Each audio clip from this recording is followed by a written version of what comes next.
Now, let's just take a look at this. Snow falling in Chapel Hill this afternoon. You can really see it coming down. Also, snow falling in Lake Gaston. Some of you really wanted to see that. But we also had sleet all over the Triangle. This was the scene earlier in Dix Park. We have winter weather team coverage in the WRAL Storm Tracker, in the Live Center, and in our Severe Weather Center to talk about today's unexpected precipitation and the weather we could see tomorrow. Let's begin with meteorologist Anthony Baglione. Anthony. Julian, at this point, I want to start us off with radar, where we're starting to see a lot of progress compared to where we were this afternoon. We had kind of a band coming through from the Triangle to the north. Where we sit at the moment, though, you still see some of those colors there as far as the blue is concerned, the pink. But our viewing area, we are wrapping this up for the time being. I do not expect major issues or any issues if you're headed out here the next couple of hours. But you can see, generally speaking, that's pushing through Roanoke Rapids. The back edge of some wintry mix is kind of coming through there right now.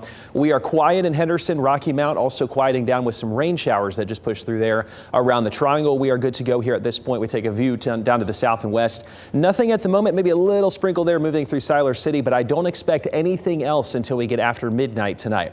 There's Futurecast. It is missing some of this coverage. The models have not been doing a great job with this system. And so I'm going to say what I think here. As we get closer to 9 o'clock, we're still dry.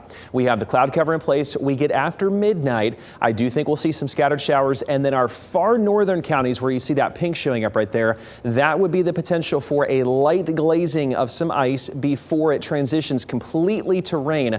By the time we get to the Monday morning commute there, Julian, at about 8 o'clock or so, this is going to be solidly rain for everyone. But of course, inconvenient and impactful tomorrow morning. We're going to walk through all the details of this system a little bit more slowly here coming up in just a few minutes. All right, thanks, Anthony. We're also keeping a close eye on the roads tonight. WRAL's Carly Haynes is live on I-40 in Wake County near the airport right now in the WRAL Storm Tracker. Carly, how are the road conditions out there right now? Julian, we actually just passed the airport now, and what we're seeing on the roads right now is just what's left over from earlier in the day. Those wet roads because of that mix of snow and sleet that we saw all around the Triangle. You might have heard it bouncing off windshields and pavement. It came and it left. These were some of the road conditions when we made our way along I-40 West earlier, heading up to Chapel Hill. Wet roads, sleet not sticking around too long. We did get some reports of snow or sleet in Durham, Wake, Johnston, Orange, Nash counties, and plenty more. We actually stopped at a gas station to talk with some people. They said it was the first time they saw wintry weather in this area in years. I'm excited about it. I think it's not worth being cold unless you've got some snow. Coming down, it mostly was a normal experience, but then there was a patch when my dad started seeing snow a bit, and then I started seeing snow, and then it came in a blizzard. And that band came a little bit earlier, but as meteorologist Anthony Baglione said, a lot of us are going to be heading to work and school for the first time after the holidays tomorrow, so we are definitely going to want to be careful when we hit the roads. Julian?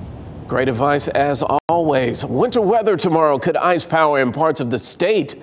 Duke Energy spokesman Jeff Brooks says crews are closely monitoring the storm, particularly in the mountains and the northwestern communities, where conditions are most likely to be severe.